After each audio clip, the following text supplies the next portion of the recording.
Hi friends, ఉలవచారు అండి. ఉలవచారుకి కావాల్సిన ingredients టమాటాలు, ఉలువలు, కొత్తిమీర, చింతపండు, 2 పచ్చిమిర్చి, 1 ఎల్లుల్లిపాయ, 1 ఉల్లిపాయ, పసుపు, ఉప్పు అండి. ముందుగా శుభ్రంగా 2 సార్లు కడగాలండి.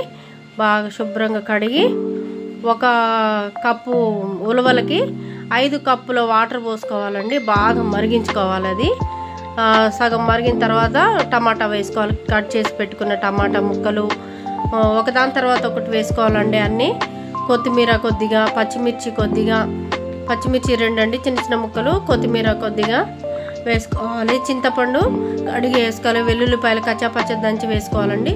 చింతపండు కడిగి వేసుకోవాలి. బాగా మరిగించుకోవాలండి. ఇవి పసుపు కొద్దిగా వేసుకొని బాగా మరిగించుకోవాలి. వెల్లుల్లిపాయలు అయితే సాల్ట్ కూడా చూసి వేసుకోవాలండి. బాగా మరిగిన తర్వాత ఒకవేళ వాటర్ తక్కువైతే మళ్ళీ పోసుకోవచ్చండి. కొద్దిగా ఆయిల్, వేరే ప్యాన్ పెట్టుకొని కొద్దిగా ఆయిల్ పోసుకొని తాలింపు గింజలండి 2 స్పూన్స్ వేసానండి. అవి వేగిన తర్వాత ఎండుమిర్చి వేసుకోవాలి. ఎండుమిర్చి వేసి గోల్డ్ కలర్ వచ్చేంత వరకు వేయించుకోవాలి.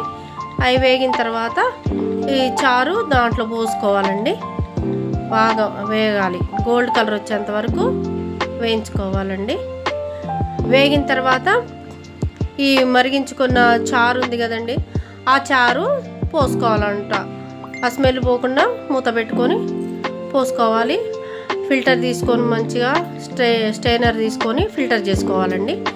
అంతే అండి. ఆ పిప్పి మొత్తం పడేసేయాలి. ఒకవేళ వాటర్ మనకు కావాలంటే కొద్దిగా యాడ్ చేసుకోవచ్చండి. యాడ్ చేసుకొని బాగా మరిగించుకోవాలి. ఈ విధంగా ఫ్రెండ్స్ మీరు మరిగించుకోండి. రుచికి తగినంత సాల్ట్ వేసుకోండి. అంతే ఫ్రెండ్స్, ఎంతో రుచికరమైన చారు, చాలా టేస్ట్ ఉంటుందండి. ఈ విధంగా ట్రై చేయండి ఫ్రెండ్స్. కొద్దిగా సాల్ట్ వేసి మీ రుచికి తగినంత సాల్ట్ వేసుకొని ఇక ఒక 2 మినిట్స్ అయిపోతుందనగా ఉల్లిపాయ ముక్కలు వేసుకోవాలండి.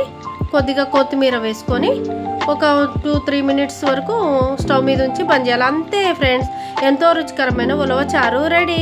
ఓకే ఫ్రెండ్స్, లైక్ చేయండి, షేర్ చేయండి, సబ్స్క్రైబ్ చేయండి, కామెంట్ చేయండి. Okay, thank you friends. ఎంతో రుచికరమైన ఉలవచారు.